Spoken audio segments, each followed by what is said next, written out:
This episode of The Minimalists is brought to you by nobody, because advertisements suck. The Minimalists. Hello, fellow simpletons. Welcome to the Minimalist Podcast, where we discuss what it means to live a meaningful life with less. My name is Joshua Fields Milburn. And I'm Ryan Nicodemus, and together we are the Minimalists. Let it go. Let it go. Man, we were doing karaoke with that the other night, you know, the Frozen song. Oh, yeah. And Ella, we turned on the Let It Go Frozen, so they have karaoke versions of it, because there's karaoke of everything on YouTube. On YouTube, I'm sure, yeah. And she is just mesmerized with karaoke now. But today we are going to talk about letting go of sentimental items, letting go of junk, letting go of anxiety and stress, letting go of anything that harms our well-being or interrupts our peace. I thought this was the perfect place to start, Ryan. You know, we've got minimalist.org. That's our 100 local meetup groups. There's also the online meetup group where thousands of people post different things and encourage others to live a meaningful life with less. And this post from Jess Ann really stood out to me. She took a picture. I don't know if you saw this, Ryan, but the quote on this post says, "I saw this on the way to work yesterday. Yeah. There are definitely days when I feel like my stuff owns me." And you want to describe what's in the photo, yeah, Ryan? I did see this. So this is, someone bought a new car, and you know how it comes with like the license plate frame, and this one came with the piece of paper to go where the license plate goes. It says, "Proud new owner of human driver," which is, that's great. And which is funny because, you know, we paid for the car. And there's something more there with, like, we paid to be owned. Oh, yeah. It's like when we buy clothes that have an ostentatious logo. It's hard to avoid clothes with logos these days. Yeah. But when we are paying for the privilege of advertising someone else's product or service, it's like, wait, do I get a discount for how big the logo is on this thing? Maybe wow. you could take a little bit of the price off. Anyway, I just thought it was fascinating because talk about truth in advertising. Yeah. Proud owner of a human. This car now owns you. Now let's talk about why it might own you and why it's hard to let go of, if that's the theme of today. Well, because it owns you because now you're making car payments. What is it? Dave Ramsey says that I think the average car payment is around $560 a month. And I think the average loan now is somewhere around 70 or 80 months. It's not the 60-month thing anymore. Oh, my goodness. People are expanding this. In fact, I wrote about it in Love People Use Things, the exact stats there. They're just not at the top of my mind right now. But I'll tell you that now you're tethered to that car payment. And of course, a year from now, if you want to sell this Chevy, it looks like it's a Chevy. If you want to sell it, you're going to be upside down, especially with a long loan rate like that, right? Yeah. Because as soon as you drive off the lot, it's 10, 20% gone like that. Yeah. But you're still paying for that 10 or 20%. Right. Well, and then there's other costs too. Maintaining the thing, changing the oil in the thing, cleaning the thing, replacing parts on the thing. Yeah. So, yeah, I mean, that's why it ends up owning you, is because you take more care of that car than that car takes care of you to a large extent. Yeah, I mean, I remember thinking, like, if I could just buy the fanciest car when I bought my first Lexus. It was because I was spending so much time in my car every day, driving from an exurb into the city. And in doing that, what would happen? Well, I realized, like, well, I have to work this job so I can pay for this car that will take me to this job that will allow me to pay for this car that will take me to the job. And then it was like maddening. It was like an MC Escher sketch. Yeah. But it was my life. Right. And I was so tied to that car payment, so much so that it wasn't enough. And so what I do, I went out and got a second and third car payment. But there was a point where my wife and I had 3 cars for the 2 of us. Anyway, ended up getting rid of one, going into more debt to get rid of it. How weird is that? In order to get rid of this thing, I have to go into debt. Yeah. Because it wasn't worth what the amount of money I had borrowed in order to purchase the Land Cruiser, or what was a Land Rover that I had. Anyway, I saw this other post, and this is a little meme here that I disagree with, but it's what you and I might call a faux fundity. So Jordan, I don't know if there's a way to show this on the YouTube version here, if you can see that. But Ryan, you want to read this little meme here at the bottom? The hardest decision in life is deciding whether to walk away or try harder. That sounds profound. It right? does sound profound. Especially in relationships. I could see how that, it's a toxic relationship. Should I walk away or should I try harder? So it applies there, but I think it also applies to our stuff. Yeah. Should I walk away or try harder? Well, is this meant to be satire? No, it's meant to be inspirational. And I like that you said it because you can see through things like that. And so you're an acute observer of these things. So when you see something like that and you're like, that can't be serious, right? Because trying harder might be an indication that the only option is to walk away. And here's what I mean by that. Like, trying harder, what if I were to just change that phrase into like spinning my wheels? Yeah. And then all of a sudden, should I walk away or spin my wheels? Of course. And so like when I'm thinking about the amount of effort that goes into letting go, well, you and I both know this. Letting go is not something you do. It's something you stop doing. Letting go actually doesn't require effort. It requires that we stop the clinging. Right. In a way, right? Yeah. I'm trying to look at this. Like, where would this be a serious... I mean, I don't know. Hobbies. It's like sometimes, people get to that point where they're like, am I really passionate about this? Yeah. Or should I just walk away from this? And I think if we're asking that question, it's already been answered. Right. Yeah. Does that make sense? It There does. might be a rare exception to that. Yeah. I think by and large, I could totally see that. Or you just accept that you're mildly interested in it. Like with me and guitar. Mm-hmm.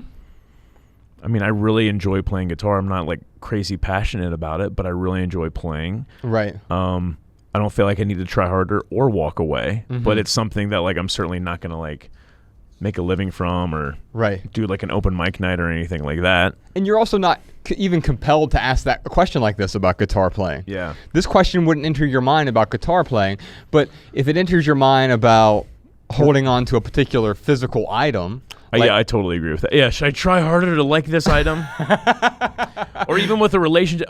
But with the relationship piece of it, sometimes the problem is us. Like I look at my past relationships and I didn't try hard enough. And I probably I probably walked away in a lot of situations but I just didn't have the knowledge. I didn't know what to do. Yeah. But yeah, you're right. Like when it comes to material possessions, what are you going to do? I'm going to appreciate this more. As soon as I'm going to give it more sentimentality. Right. Right. As soon as you start saying those things out loud, it really highlights the absurdity in the clinging. Mm-hmm. The relationship thing is interesting. I'd like to maybe we can save that for the Maximal episode over on Patreon this Thursday. We can talk about the relationship thing because I would actually argue that it wasn't about trying in those relationships. We'll leave it at that for now because we got some really important questions to get to. Sure. Chris in Boston has a question for us. Boston's very expensive, and I have to move again, and I'm moving into a place I can afford, but it's a lot smaller. And I've been doing the minimalism challenge for a few months now, and I can definitely see a difference, but not a difference that is enough to move into this new place. And I'm finding the pace of doing the minimalism challenge or the minimalism game is very helpful and very good for me. I've tried a bunch of things in the past that haven't worked, but I'm curious on your thoughts of like getting a storage unit and staying at this pace, ways to maybe pick up the pace without it getting overwhelming. I have to move by April 1st. So Ryan, you're well versed in moving, and even as a minimalist, it still kind of sucks in a way, right? Oh yeah, moving is like one of the worst things. It's funny because I'll have friends. I'll say I'm moving, and I have friends who are like, "Oh, I'll help you move," and I'm always like, "No, you're my friend." I want that to continue to be the truth. Right? Like, why would I ever put the burden of moving onto you? Yeah, I think that works until you're about 29. That's my that's my passive aggressive way of saying when it's time for you to move, don't come to me and ask me to help you move. No, I'm of the same mind. Now, with Chris's question in particular, what she's saying is, hey, I'm experiencing wonderful benefits from decluttering, from simplifying, from letting go of excess material possessions. It's not happening fast enough. Now, you and I have different stories. For folks who have seen Less Is Now, they know that it took me about 8 months to radically simplify my life. And Chris is saying, I don't have 8 months to get rid of 80, 90% of my material possessions. I have to move relatively soon. And so I look toward Ryan here and say, well, Ryan's 21-day packing party, you're actually going through this. Ryan's idea for the packing party was, hey, the time that we're forced to confront all of our things is when we are moving. That's still true even as minimalists. We have to confront all of our things when we are moving. And so the packing party was a way to manufacture that because Ryan wasn't actually moving. You are moving, so you, by definition, are embarking on a packing party. The key isn't to unpack everything immediately as soon as you get there. In fact, if anything, I love Chris's idea about the storage unit, Ryan. This is one of the rare cases where I would say a storage unit makes sense, and here's why. Wow. Yeah, tell me why. Because I would put a deadline on it, and I would pay in advance. Hey, here's my 30-day or 60-day storage unit. Pay for the full thing in advance. By the end of that, I'm done. I'm not going to extend this any further. Okay. And then I would move everything that I'm not certain I'm going to use. So basically only the essentials and the absolute non-essentials, like a couch or something you're going to hold on to. I would move in the actual move, but everything else, even I was kind of like, I'll probably use that. Gonna put it in the storage locker, and I'm creating the additional friction because those things are owning you right now, and in a weird way, I want them to own you more for the next 30 to 60 days.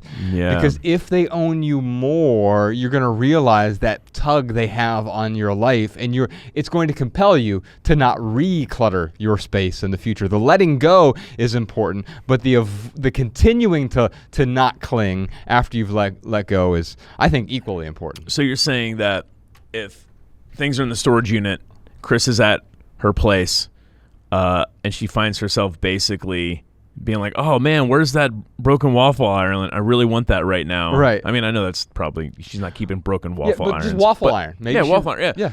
So it's kind of like a packing party with additional friction almost. Mm-hmm.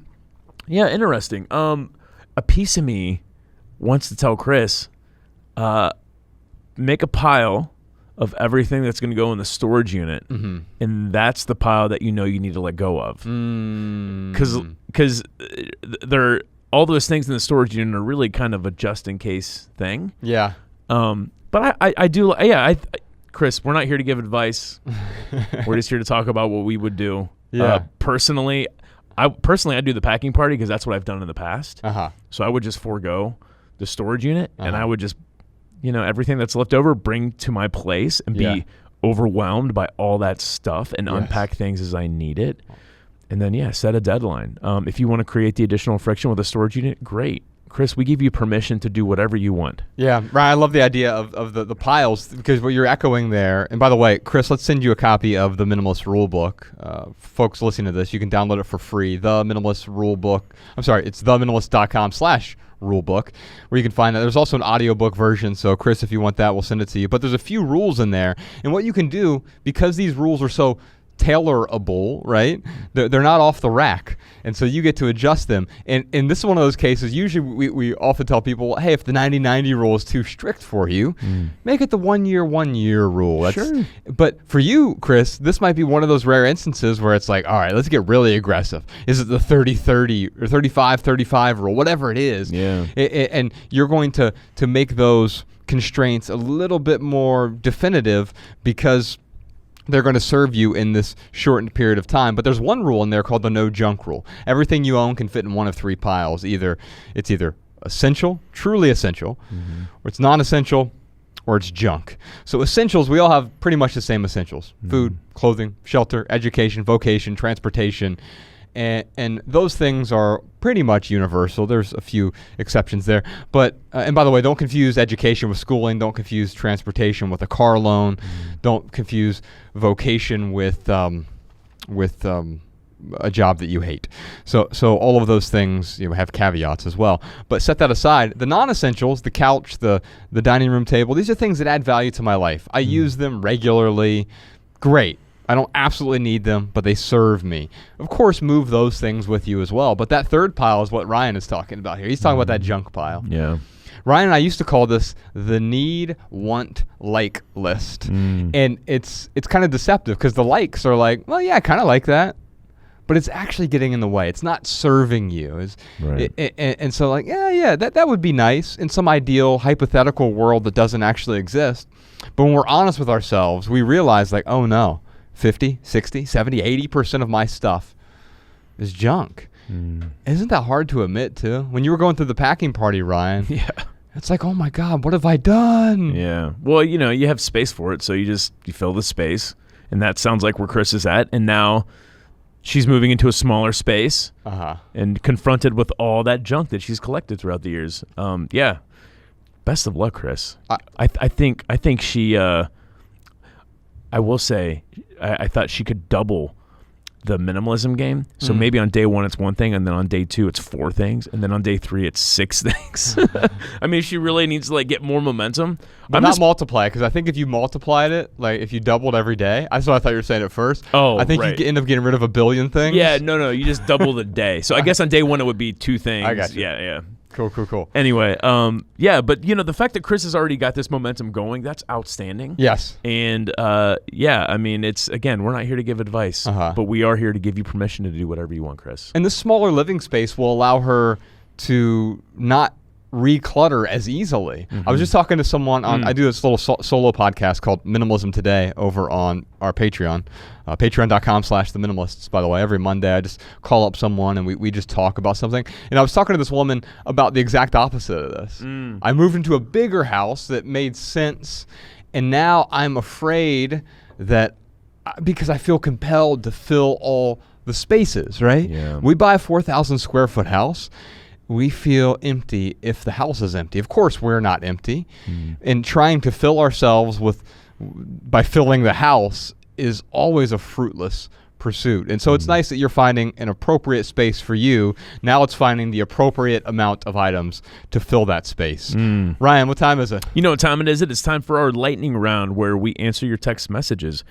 You can text your questions and comments to 937-202-4654. No. One day I'm going to memorize that number instead of having to read it up. Well, it does go to both of our phones, so I dip in there, dip my toe in the waters occasionally, and answer people's questions. We also answer some on the podcast. Now, during the lightning round, this is where Ryan and I do our best to answer every question with a short, shareable, less than 140-character response.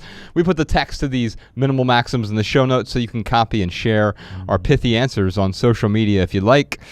Ryan, we got a question here from James. All right. When the amount of your belongings is completely overwhelming, how and where do you even start? Well, here's my pithy answer. Maybe we could talk about it, Ryan. The why is the starting point. The how is the finish line. Okay, so the question has a when in it. It has a how, and it has a where, right? But the why is the actual starting line. Now, I think you have a piece of the why here. You're overwhelmed. But I think right now you're only intellectually overwhelmed. Yeah. And that's still overwhelming. And so by being intellectually overwhelmed, there's a lot of shoulds. What you're telling yourself is, I should simplify. I should let go. Letting go isn't prescriptive. Right? If you go outside, Ryan, and you pick up a thorny cactus, it's laying on the ground, you pick it up, and it's hurting you. You don't need the how to let go of the cactus. Right. You understand viscerally that you must let go, and you simply drop it. Not out of prescription. No one told you, Ryan, you have to drop that cactus. No. That wasn't required. But of course, the how-to, Ryan, we can talk about some of the how-to things about how to start or when to start, where to start. But always start with the why. How might my life be better with less, without this item? Understanding that deeply and viscerally, the letting go becomes so much easier. Yeah. Oh man. Yeah. It's interesting. They're just looking for the how-to because they are so overwhelmed. So they want the recipe. It's like, if I wanted to bake a cake, I would look for the recipe. Sure. Where's the recipe?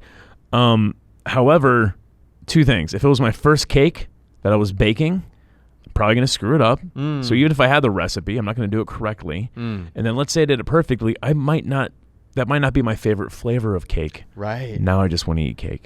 Talking about all this cake. Can we extend this analogy a little bit farther, Sure. Ryan? Because I think it's great, is that if you're truly hungry, you're not even going to need the recipe for cake. You're going to find a way to nourish yourself. The Sure. cake is and of course the icing on the cake, as we say, right? It's everything else after we've done what we need to do. Anyway, Yeah. I'm sure you got something pithy for us. Yeah, my pithy answer is this: a life without boundaries is a life without peace. So, James, here's the thing: is you're overwhelmed because you haven't set up the appropriate boundaries. So, once you get past the why, once you answer that question, how might your life be better with less? You have to get clear on what you want your life to look like. So, going back to the minimalist rulebook, that'd be a great place to start, James. You can adapt for your life those rules. You can edit them a little bit. The rules that we have laid out, it's for Josh and I. It's not for you per se. If you take all of our rules up and you're like, these are the perfect rules for me, also great. That's outstanding. You're not going to get a certificate or anything. But the key is like you have to set up some boundaries. And then here's the third and most important part, I feel, is you got to take action. If you don't take the action, James, it doesn't matter what self-help book you read, you have to take action. And I think going back to the baking the cake analogy, people are scared to start because they're scared of failing. They're scared of it not working the way that they intended it to. And yeah, I guess, that's my way of just giving James or anyone else out there permission to screw it up. Start and screw up and learn from it and then start again. The cake actually really highlights that because no one's really afraid of baking a cake. Right, but when it becomes these higher stakes items like letting go of your stuff or ending a relationship or dealing with sentimental items, I mean, I think about that. Just getting rid of some of my mom's stuff. That produced initially a lot of anxiety and stress and overwhelm in me. And James is talking about how overwhelming this process is. Baking a cake generally isn't overwhelming. Well, why isn't it overwhelming? It would be if you had never heard of cake before. And you had never been in a kitchen before. Sure. If you're some tribal person who was just brought into a kitchen, and you're going to be overwhelmed. But it quickly becomes not overwhelming because there is a recipe. And the recipe isn't just the ingredients. There's a sequence of events there as well. And so things like the Minimalist Rulebook, we give you a recipe, and you can adjust it for your own taste. By the way, I know this is going to be, we're going to talk more about this on our Right Here, Right Now segment a little bit later on because we have some additional recipes that we would like to share with you. And before we get into that, before we get into our listener comments and our added value segment today, it looks like we got a bunch more surprise questions this week, like a lot of surprise questions this week. What is maximalism, and when is it better than minimalism? What are some effective ways to stop impulse buying? How do I convince my spouse's family to stop giving us stuff without upsetting anyone? And a million more questions about letting go for the minimalists. And if you want to hear all that, listen to this week's Maximal episode on Patreon. That's right. You're currently listening to our weekly Minimal episode, but each Thursday, Ryan and I record a much longer Maximal episode on the Minimalists private podcast. Visit theminimalists.com/support to subscribe and get your personal link so that our private podcast plays in your favorite podcast app. If you enjoy our show and want to support the Minimalists, this is the only way our podcast earns money. It's cheaper than a cup of coffee, and it keeps our show 100% advertisement free. Plus, private podcast subscribers also gain access to hundreds of hours of archives. Ryan, what else you got for us this week? Here are some voicemail comments and insights from our listeners. Check them out. Hey, Minimalists. My name is Emma, calling from Mammoth Lakes, California. I recently listened to your episode on social media, and I had a great tip for people who were looking to cut back their use of social media, whether it be for time spent using it or just the fact that getting caught up with social media is taken away from the other things in their life that are bringing them value. One thing I have done to cut back my use of social media is gone to my settings of my phone and turned off cellular use data for certain apps. So, for example, if I want to cut back my time spent on Facebook, I can go to my cellular use area of my settings and turn off cellular data for that app, meaning I can only access that app if I'm addicted to internet. And I've done this for most of my social media apps, just because it cuts back how much I use them and allows me to, A, save some of my data because I don't like going over and having to spend more money, but also just not using the apps as much as I used to. This is Joe from Dallas, and this was a comment for some parents who have trouble with all the things that their kids have and don't necessarily want to throw away their children's things without permission from their children's or talking to their kids about it. We had a playroom that was exploding with toys, and what we did was we adapted the minimalism game for our kids. And so we asked them what motivated them, and they talked about getting new toys. So we decided we were going to let them do it for a month, and for every number that they got to on their game, we would give them $10 at the end of the month to spend. So the first toy they got rid of, they got $10. And then to get to number 2, they'd give away 2 toys, and they'd be at $20, and then 3 toys, and so it'd be 6 toys total, and they'd be at $30. Just like the minimalism game. But we didn't go by days. We just let them go as the month went on. I underestimated my children. They each got to 13 toys, which was over 90 and really over 100 because they got rid of some collections of toys, like plastic dinosaur collection would be one toy. And so I owed them $260 to go on a shopping spree. And instead of buying 13 toys each, they pooled their money and they bought 3 toys that they really wanted. And so I traded in 200 toys for 3 toys. And in 1 month, we really got rid of a big chunk of that playroom. And on a whim, after we went on our shopping spree for the 3 items, I drew 91 smiley faces on a napkin to show my daughter. And I said, this is how many kids that you made happy this month. And for those that are worried about consumerism or teaching their kids that, you know, the reward for doing well is to go on a shopping spree, when they had a play date a few days later and they brought their friends to their playroom, it wasn't the new toys that they went to. They had kept the napkin, and they showed their friends that, you know, they were so proud of how many kids that they had made happy this month. And we've had it continue to go for the last couple of months, and we have drastically reduced the amount of toys that we have in the house, and the kids have toys that they really, really wanted and that they were invested in because they got to choose them themselves. I hope this helps some families out there. It's been very helpful for us. All right, y'all, for our added value this week, Ryan Jonesy just came out with a new album. Oh, cool. It's called Shiver, the album is. And since we're talking about letting go today, the first song is called Exhale, and some of the lyrics are about letting it go, but it is so... it's powerful. And I know we can't play this on YouTube if you're watching this on YouTube, but if you're listening to the audio version, we'll play you out with Jonesy's new song called Exhale. But if you are on YouTube, check out the video for this. It is a gorgeous, gorgeous video. I mean, Jordan, inspiration for future episodes. I mean, I don't know how we would actually accomplish what he's done in this video. It's rather avant-garde, but it is astonishing. And the song is so just powerful. Like, I felt it down in my bone marrow about letting go. It's like the Let It Go song from Frozen, but all grown up and introspective and existentialist in a way.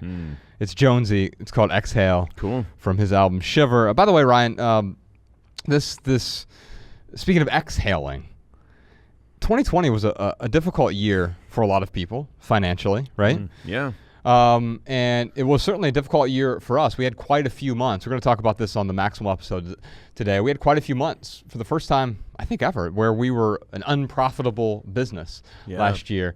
I think it was 9 out of 12 months last year. As a result, and there are a few reasons for that. We'll get into it on the Maximal episode. Wait a minute. I saw on the internet that we're worth $124 million. You mean to tell me the internet's wrong? I think they misplaced a decimal point in there. They just put it at the very, very beginning. Oh, my God. Anyway. Yeah, and so we're fine. And in fact, by the way, we didn't lay anyone off. Everyone who works with us made sure they got paid every month, even year-end bonuses, everything like that. But we did raise we removed our Patreon cap on, we have 3 tiers of patrons for our private podcast. There is the $2 tier, the $5 tier, and the $8 tier. The $2 tier is just the private podcast tier. You get the audio feed. For the True Fans, which is there's 1,000 True Fans. That cap is still there. That's the $5 tier. You get live events. You get Ask the Minimalist Anything. And then we have the VIP tier, which is 250 people. That still has a cap as well. Mm-hmm. And so those caps are staying in place there. We did temporarily remove the cap on our $2 patron. So if you do want to get in there, now's a great time to do it. I think there's still about 100 spots left on the True Fan tier as well. If you want a video version of the private podcast, you want a bunch of our archives of live events, they're all in there as well. But on the Maximal episode today, we're going to talk about some of those money problems that even you and I have when there's an unexpected pandemic. Yeah. Different from an expected pandemic. And I would argue that this was kind of expected. Ooh, yeah. So we're not going to talk about the pandemic necessarily, but we will talk about some of the financial things that we've done and some of the ways that we've been harmed by the pandemic. There were quite a few ways. I count 5 or 6 that I wrote down of ways that we were harmed financially by the pandemic and how we sort of were able to navigate that without any panic, without any worry. Yeah. And we want to thank you if you are one of the podcast supporters, because we are going to keep this 100% advertisement free. That would be a way for us to quickly be profitable. It's so funny because, like, when I hear, it would be. I totally agree with you, and we would never be able to forgive ourselves. But I think about other podcasters who ask for the $2 for the Patreon, and I feel, and I do support a lot of people with $1 or $2. There's like this thing where I'm like, oh, that's not very much, but being on this end of it. Yeah. And asking for the $2, it is everything, man. Right. It is everything. So, if you give us only $2 a month for the podcast and you're, that's all you can afford like that. If you can't afford anything, that's great too. We appreciate you listening. But the $2, it really does go a long way, and we can't thank you enough for it. Yes, indeed. Yeah. Thank you so much. Real quick for right here, right now. Here's one thing that's going on in the life of the Minimalists on YouTube.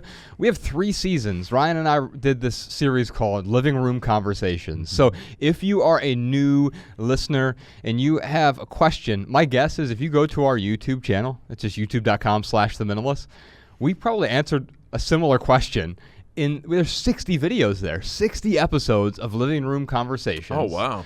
That you and I did, and we answered a bunch of different questions about simple living, about relationships, about books that were inspirational, about getting out of debt, about budgeting, about minimalism with a family. I did a video with Ella, and the question was, how many toys should a minimalist kid have? And she answered that question with me. It was super, super cute. This was a few years ago that we did that one. Anyway, there's 60 different videos on our YouTube channel called Living Room Conversations, and who knows, we might even get renewed for a 4th season. Ryan. We'll have to talk Jordan into it, maybe. Yeah, right. But we had a lot of fun recording those. If you want to check those out, 3 seasons of Living Room Conversations over at youtube.com/theminimalist. By the way, our YouTube channel, 100% advertisement free. We don't run any pre-roll ads. If you ever see an ad on our YouTube channel, it means someone has copyright claimed one of our videos, and we still work. Like if we put a piece of music accidentally or something plays, that's very rarely happened. It's happened in maybe 3 of our videos ever. Right.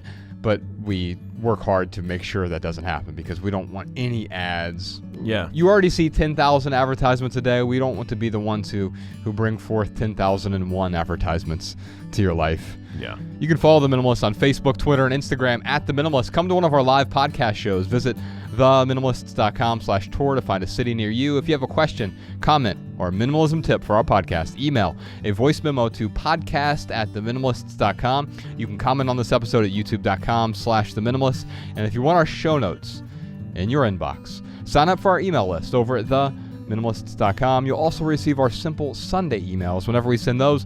And if you leave here today with just one message, let it be this: love people and use things, because the opposite never works. Thanks for listening, y'all. We'll see you next time. Every little thing you think that you need, every little thing you think that you need, every little thing that's just feeding your greed. Oh, I bet that you'd be fine without it.